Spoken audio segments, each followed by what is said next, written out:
Vous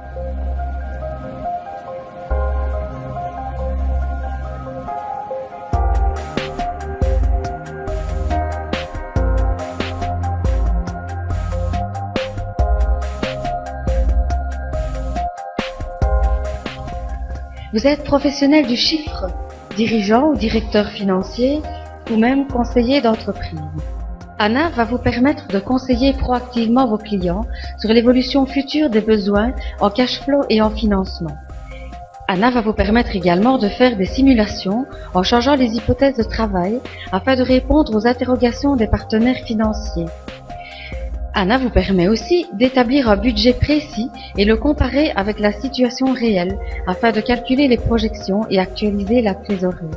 Et enfin, Anna va vous permettre de créer des prévisions pour tout type de secteur de manière simplifiée ou détaillée.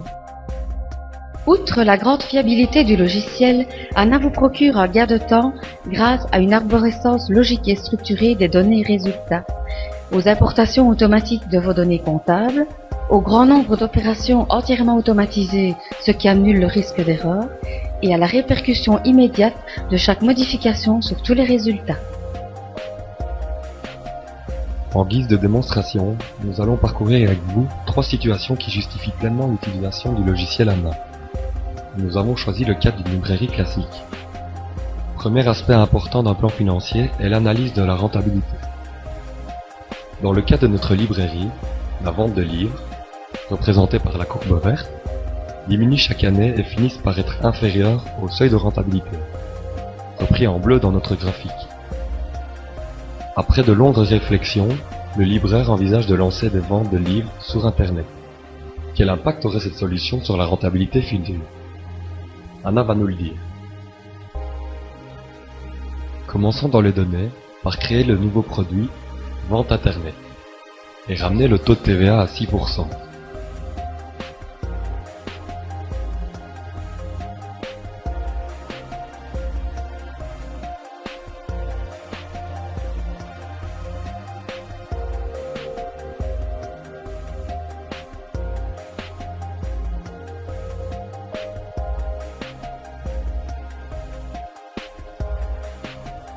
Une fois le produit créé, on peut encoder ses estimations de vente.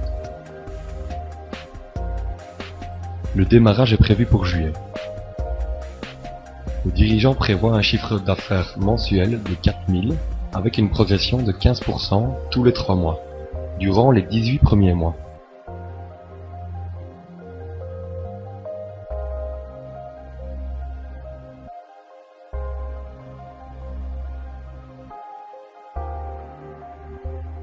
Ensuite, ces ventes augmenteront toujours de 15%, mais tous les 6 mois.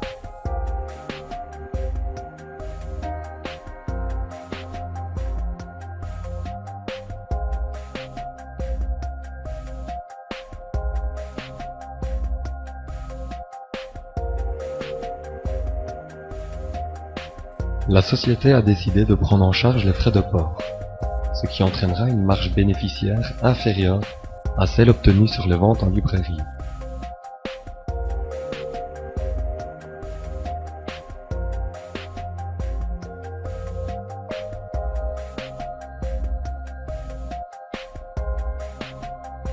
La nouvelle activité nécessite la présence d'un informaticien à mi-temps.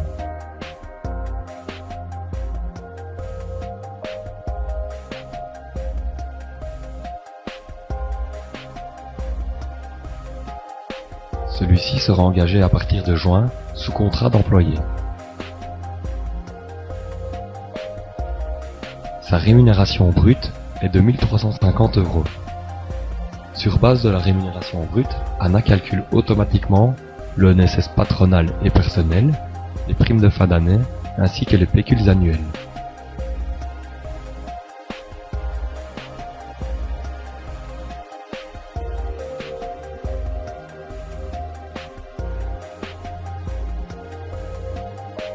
Si on retourne à notre graphique de rentabilité, contrairement à la situation de départ, notre rentabilité s'améliore dans le temps.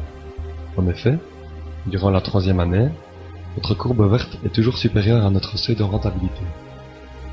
Mais il est important de préciser que même si la rentabilité est bonne, la trésorerie peut ne pas aller dans le même sens.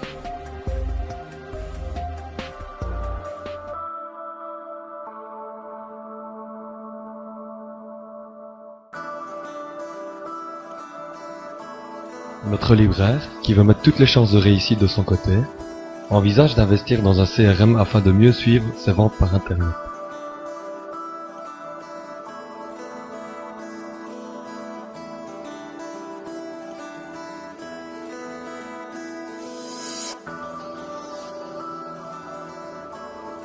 Cet investissement de 8 500 € se ferait en mai afin d'être prêt à démarrer les ventes Internet en juillet.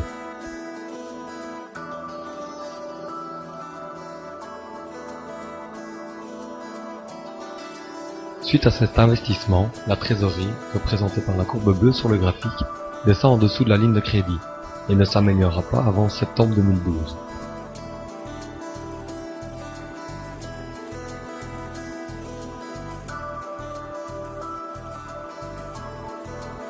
Le dirigeant décide donc de financer son investissement par un emprunt de 8 500 €.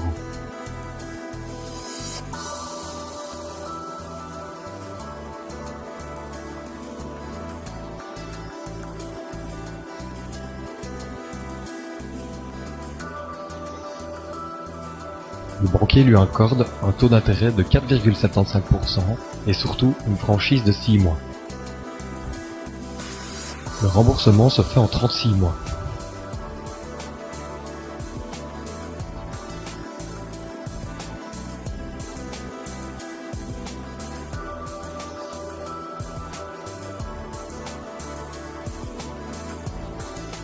Nous constatons l'impact de cet emprunt sur la trésorerie.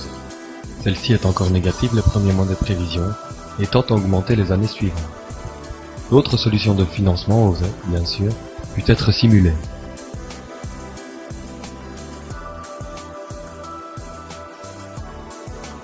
Il est évident que la réalité se différenciera de nos prévisions et qu'il est important de régulièrement mesurer les écarts et, si nécessaire, actualiser ces prévisions.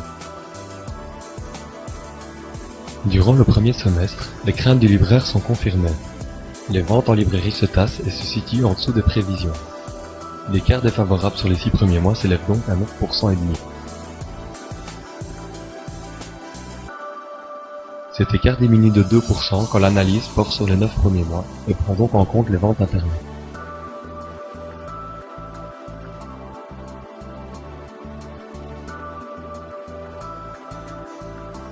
Effectivement, l'analyse des détails des ventes nous montre que les ventes Internet ont bien démarré et ont un impact positif.